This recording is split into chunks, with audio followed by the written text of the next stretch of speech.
everybody, here to make another video to help you all with Hakchi.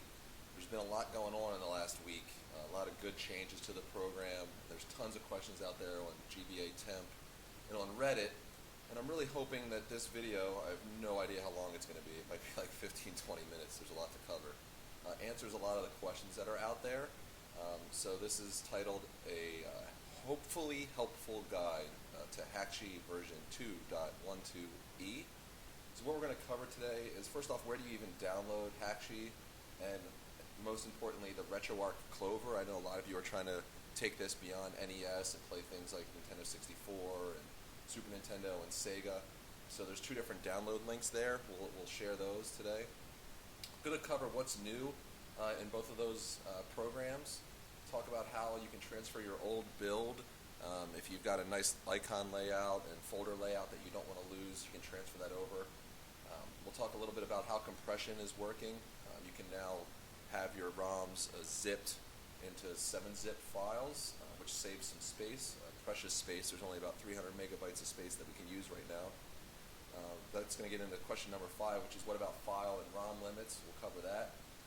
How you add your cores, so you can actually play those other systems games, as well as changing your NES default core so you can have more mappers that work and get more of those NES games that back in the day didn't work with Hakchi, but now do because of the fact that we can use new cores for NES.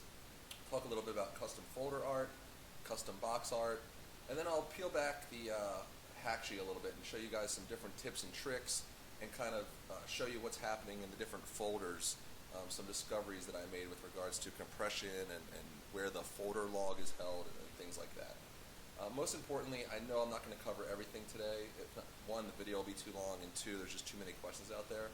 So hit me up in the comments of this video with other questions you have, and I can either answer them directly in comments or maybe make other videos when I have time. So let's get right into it. And I'm going to just sit this on the side here so we can see as we go along what we're going to be covering. Alright, so first and foremost, where am I actually going to download these things? My guess is most of you that are coming across this video have already used Hakchi in the past, even adding in the Retroarch mods, but let's start from scratch for those new people out there that have kind of stayed away from this for a while. So first off, everything's coming off of GitHub. I recommend not trying to compile yourself. I went that route for a while when we were waiting between version 11 and version 2.11 and version 2.12. There was a good few weeks between that time period, and it was nice to compile it on your own, but sometimes you get errors, it doesn't compile properly. It's not for the faint of heart, and Cluster seems to be releasing more frequently now, so I recommend just pulling directly from the latest release. The address is github/clusterm/hakchi2/releases. You'll see the latest release at the top.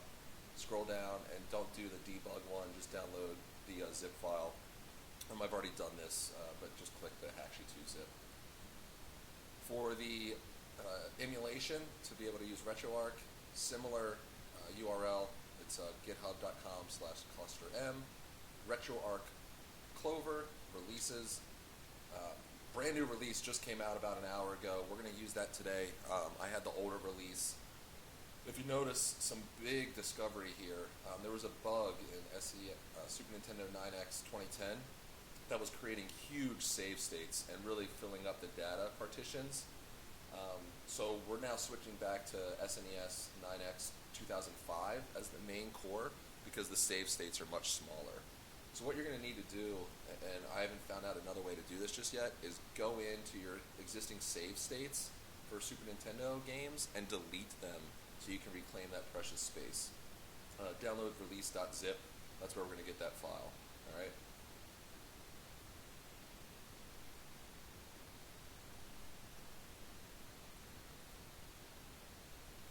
So for those that have stayed away from Hakchi for a while, let's talk about what's new. So first off, Hakchi finally is going to show you on the main window how much space you have left. There's always been that concern of, hey, I'm getting the solid red light, my flashing's not working, the forever on LED bug, as they call it, was happening. And a lot of that had to do with one of two factors. One, the kernel that you were trying to upload was way too large and there wasn't enough space on the NES Mini for it to fit, so you'd get the forever on LED. The The next one was if you had individual ROMs, this is particularly true with trying to load certain N64 games, that are larger than 30 megabytes. They say 30, I think it's actually more like 26, 27, because I had issues with Donkey Kong 64 not loading, and that compressed to about 26 megabytes. But either way, it's a friendly little thing, and we'll show it once I pull up the window, that helps you get a feel for how much space you're going to fill up on the NES Mini. Also realize the larger your kernel is, the substantially longer it's going to take to flash, because right now, until the next version, and you can see that he's going to rewrite for these new methods that speak about how you can finally only upload your changes. Now, in the code, there's no way to know what's currently on the Mini, so Cluster has the program written where it has to flash the kernel from scratch every single time. So even if you just want to add one game, or you had one thing spelled wrong, you're looking at a 5 to 10 minute flashing period, particularly if you're close to that 300 megabyte limit.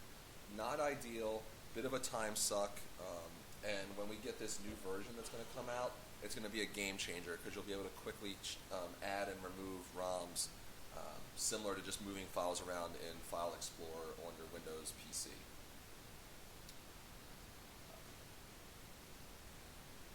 Alright, so let's go ahead and get into this next part, which is how do I transfer my old build. So I'm going to pull up Hakchi here in a second.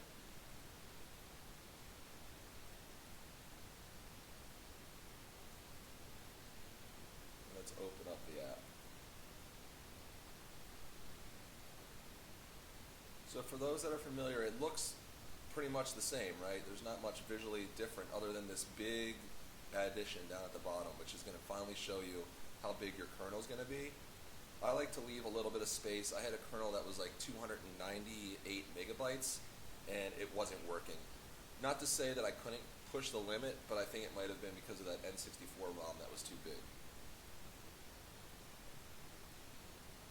What you'll see here is similar file structure, add more games, selection presets. I don't mess around with this. I really don't mess around with any of these buttons because I just add more games at the bottom here. Kernel, this is where you can dump your original kernel. So if you're brand new to Hakchi and you've never flashed before, you're going to need to dump your kernel. What that is like the original state of your NES Mini.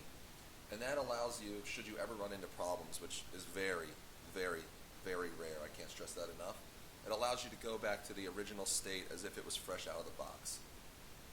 If you've done it before already, what you can do is transfer the dump folder. So if you look here, let me go into an older version of Hakchi. So here we go. So I've got my old 2.12 build. You'll see this dump folder. In the dump folder is my kernel image. This is my original kernel image. So I don't have to go through the dump again in 2.13e. I just transferred my dump folder into the latest version of Hakchi. Okay, so I just put that dump folder in here. When you fresh unpack Hakchi from the zip file, you will not have this dump folder. My recommendation is just to pull it over from your old version if you flashed before. If not, the first time you go to synchronize, it will ask you to dump your kernel. Go ahead and do that. It's just nice to have that backup. So how do I transfer my old build? If you notice, I've already got a whole bunch of games loaded into 13e. All of this was pulled in from my old build. Okay, a couple new things added here and there, but most of this was just from my old build. So how did I do that? I went into my old build, and I transferred the configuration folder, which has my config and my folders XML, which this is how the folders are all outlined.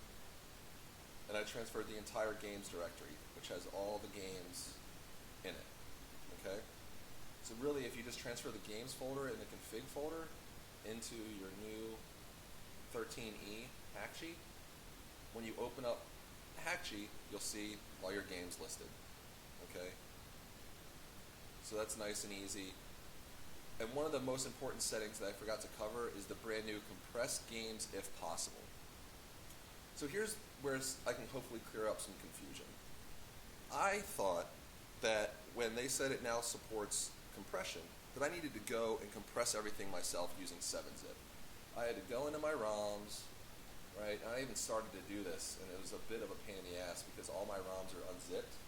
But I went in, and I went to my Sega games, And I started compressing everything into 7-zip files. You can see that I started doing all this, right? And it makes a big difference. And it cuts the games in half for a lot of them. But then, what I realized is that Hakchi's actually doing it for you.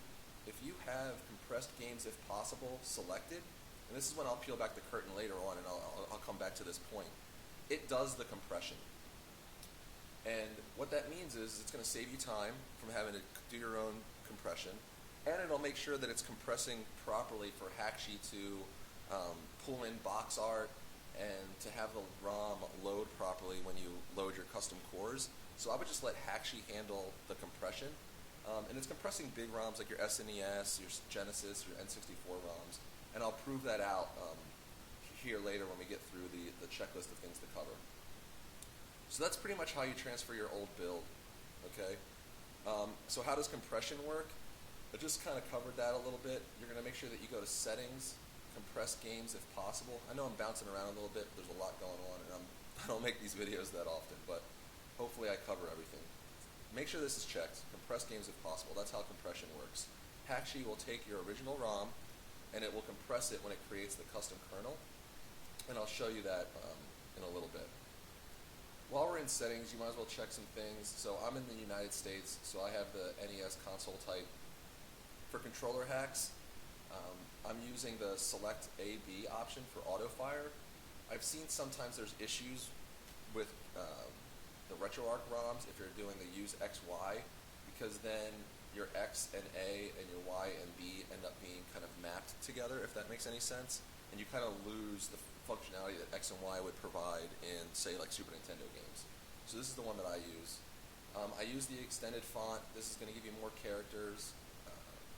Cluster added, a brand new font, like universal font that has a lot of new characters in it. Page folder structure. I always use custom because I like to group everything by console, but there's all kinds of options here, and they're pretty self-explanatory. Feel free to play around with them if you like, but I like using custom. So if you go down my list, this gets into, so what about file ROM limits? We touched on this a little bit. This bar is very helpful. Your file limits are really stay under the 300 megabytes, and make sure that your individual ROMs, my rule of thumb is under 26 megabytes each, not 30, under 26.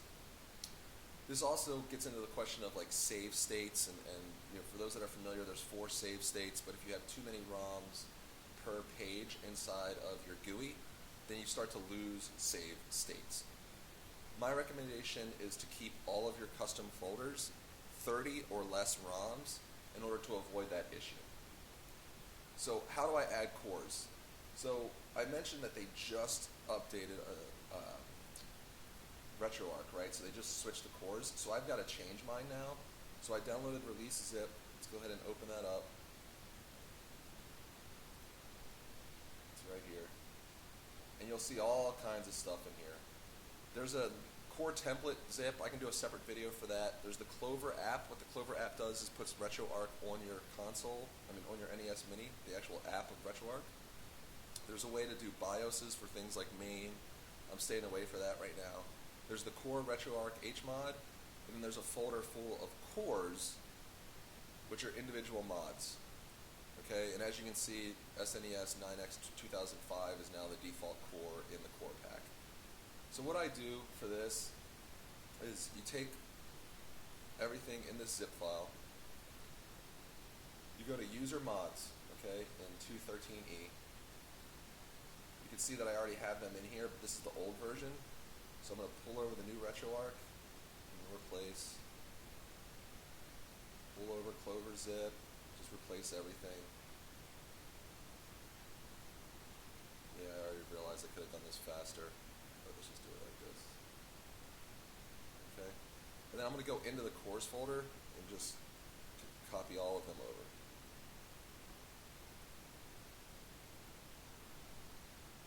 Okay. So that handles the cores as far as getting them in the proper place for Hakchi to recognize them. Okay. Because what you're going to do is you're going to go into your install extra modules, install extra modules, and you'll see them all listed. You don't need to do them one at a time. You can do them all at once. No issues here.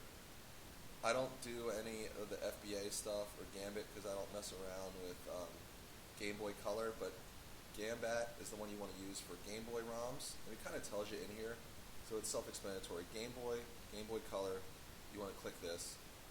Genesis, I use this one. You can use Pico Drive as well if you have 32X ROMs. Game Boy Advance. Okay, I don't do PC Engine, but just click and it tells you what they support. So Gloopin is the one that works so much better for N64 ROMs. That's the one you're going to use. This actually makes Mario World 64 or Mario Kart 64 playable. So definitely install Gloopin if you're looking to do 64 games. This also answers the question, hey, I uploaded N64 ROMs and I click on them and nothing's happening. You probably didn't install the core. You forgot to do the module. Hey, I'm clicking SNES games, they're not loading, they're not working. You probably forgot to install the module. You need to come in here and click your modules either before or after you flash all of your games, or none of your additional ROMs that you added for other consoles will work. You need to install the Retroarch. I'm going to do this new Super Nintendo one that they just added. And then this is if you want to override the default emulator, so you can use Nestopia as the only Nintendo emulator. Okay, so I'm going to click Use Nestopia, and that'll default all of your NES games to Nestopia. And I think I'm good here. Yep. Hit OK. So here's the flash. I got my mini set up. I'm going to just follow the directions here. It's a lot to read, but essentially make sure you don't have a red light, your power switch is off. Hold down the reset button, push in power, keep holding until you hear an audible sound or the screen disappears, and it's going to flash.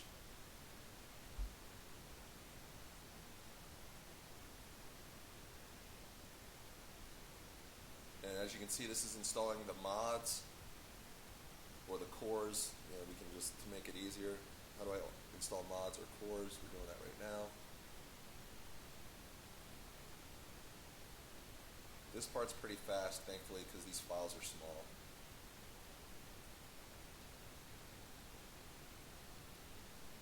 So there may be a question, all right, I just upgraded all my RetroArch cores. Do I need to reflash all of my games? The answer is no, provided that your command line arguments for your games have remained the same. Because if not, if you have different command line arguments, then you're going to need to reflash.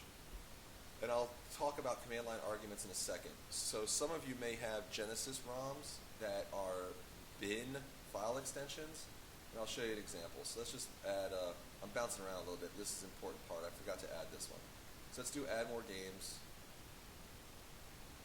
Let's go into my Genesis ROMs. I don't know, what game do we want to add here? Let's do it. So you notice it's not showing any of my ROMs. All my ROMs are bin files. So it's not one of these game and app extensions. So I actually have to go to all files because all of my Genesis ones are a different file extension. Let's add in, I don't know, I want to add a game that I might actually play. I wish this was like a live stream. I could take your guys' suggestions. Let's see. What are we going to add?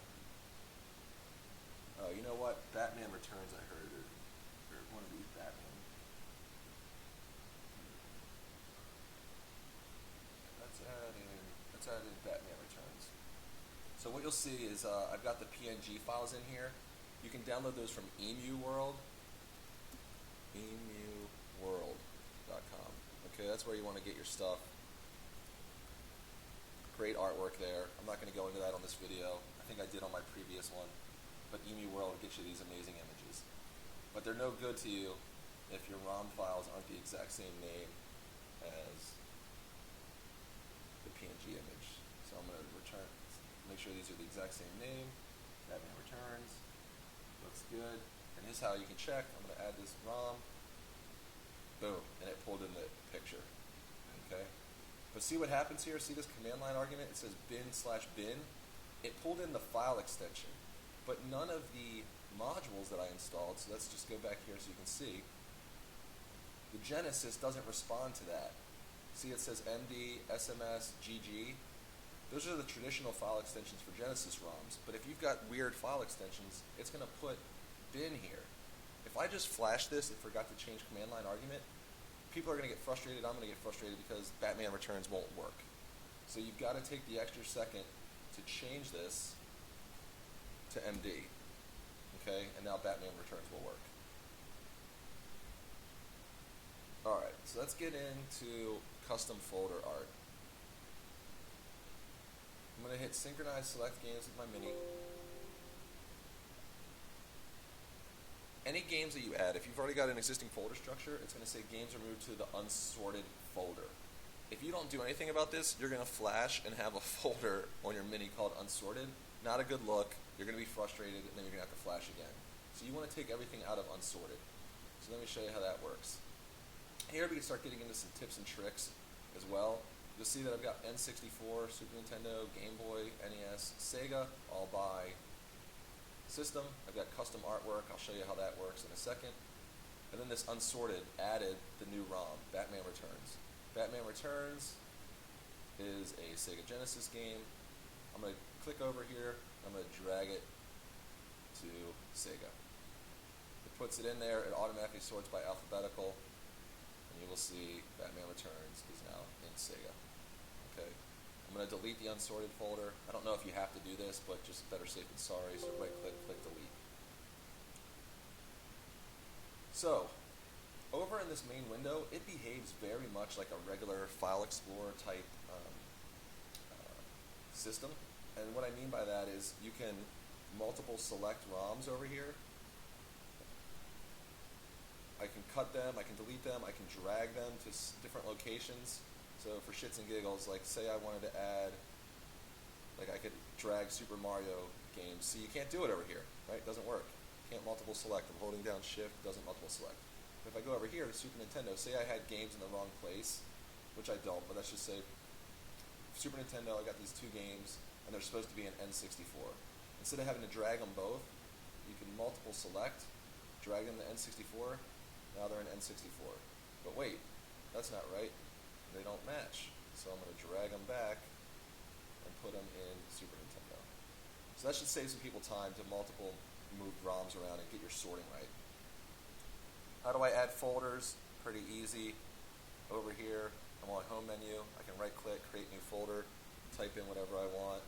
There's my new folder. Shows up over here.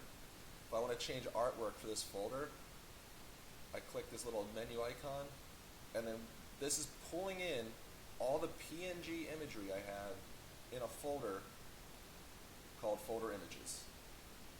And I've downloaded custom images off the internet from Google. There's different packs that users have created on Reddit. You know, all credit is due to the originators of these images. I did not create any of them, but you can see I've got all this different custom artwork in here that I can pull from. Okay, so you're going to put all of your custom artwork in folder images. That will allow you to come back to here and select custom artwork. Right, so again, just an example. I'm not going to leave this folder. There's no games in it, but that's how you select custom artwork. Boom, custom artwork. If I want to delete the folder, right-click, delete. Okay, so that's how you do the custom artwork. What I failed to do, I'm going to back out and save this folder structure. Do you want to save this folder structure? Yes. Is, Anthony, when you add the ROMs, how are you going about getting this box art? How did that happen? So as I mentioned, for custom box art, I went to emuworld.com. You know what? I'll show you guys. This might be your first time looking at a video from me. I'm sorry. Wow, I'm wrong. It's Emu Movies. Good correction here. Movies. Movies. Okay. So here you go to downloads, and they have console, arcade, computer. So you can go to console media. This website's phenomenal. I didn't know it existed until I started hacking around with the mini. Every console you could need in the world. N64, I go to artwork folder, and you'll see 2D packs. So you do whatever you like. You can do the cartridges, you can do 2D cartridges, 3D box art. So I download these entire packs, and then I unzip them in my ROMs folder. And then the painstaking work is making sure that the ROM and the image, as I've mentioned, is the exact same file size. And then, or file name, I apologize, file name. And if you do that, it automatically pulls in the box art. If not, you're browsing on Google or you're you're browsing somewhere on your PC, and if you've got a lot of ROMs, that can be a pain in the ass. So I highly recommend taking the time to make sure that the PNG artwork and your ROM is the exact same name. Okay? Great. I don't get into this much because I don't mess around with it, but like Contra, we all know is an incredibly hard game. If you wanted to add Game Genie codes, you can do that.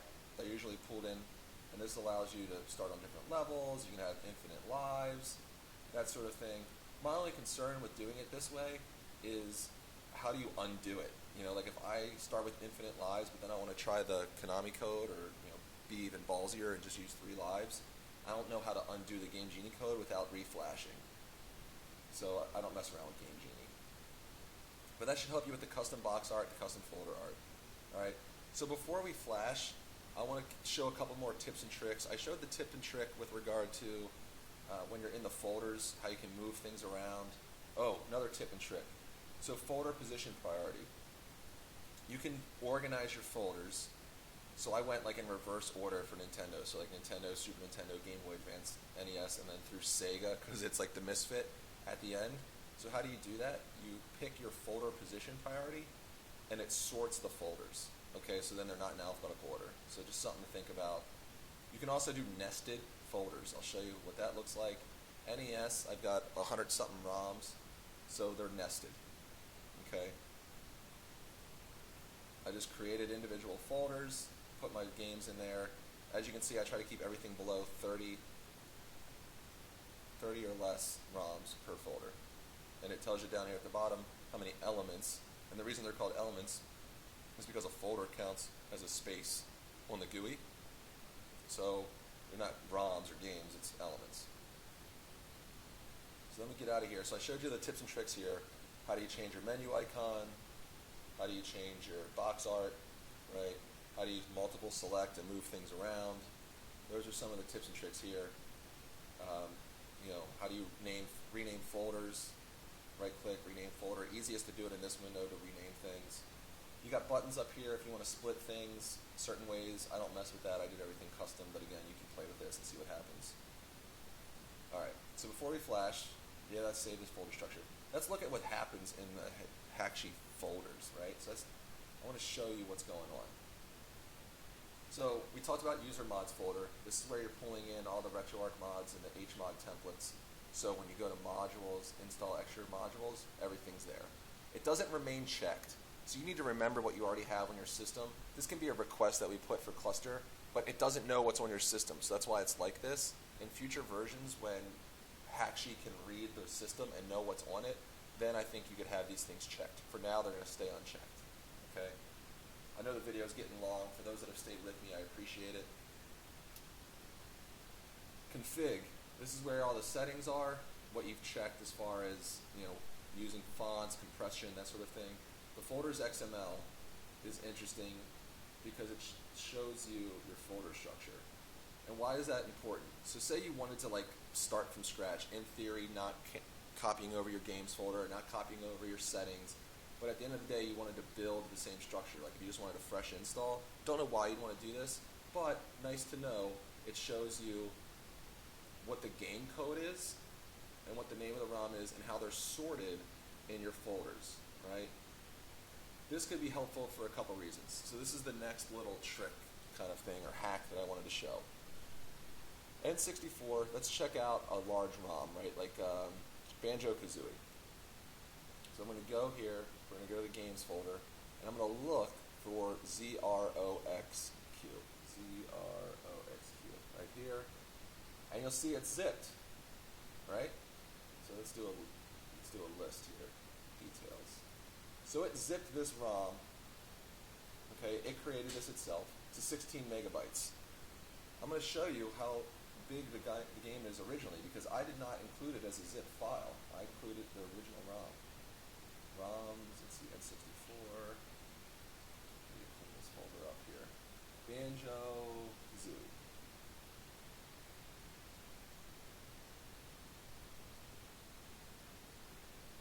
So, unfortunately, Banjo-Kazooie doesn't compress as well as we would like. It only compressed a very, very small little bit. Let me see if there's any better examples here. Diddy Kong Racing, EXMU.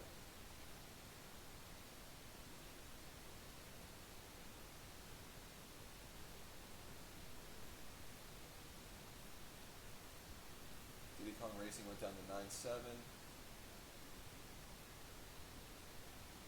Yeah, so there you go. So it's shaved off 3 megabytes. And with how precious the space is here, every couple meg could potentially get you, especially if it's NES, dozens and dozens of extra games. So I would recommend enabling the compression. It does take the game a little bit longer, like a few more seconds to load, I noticed, when you're trying to play it, but those few seconds are worth it to have this extra space on the ROM, on the system. So I wanted to show you the config and the folders.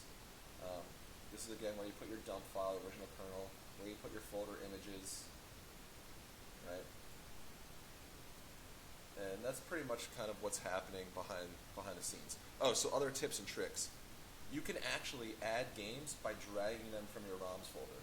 So you can go to ROMs, like just in a regular Windows Explorer type thing. Let's see here, just for shits and giggles. Let's just add a ROM. It's probably one I already have one here. But I can come and just say, let's just grab Streets of Rage. And I can drag it right into the Select Games folder.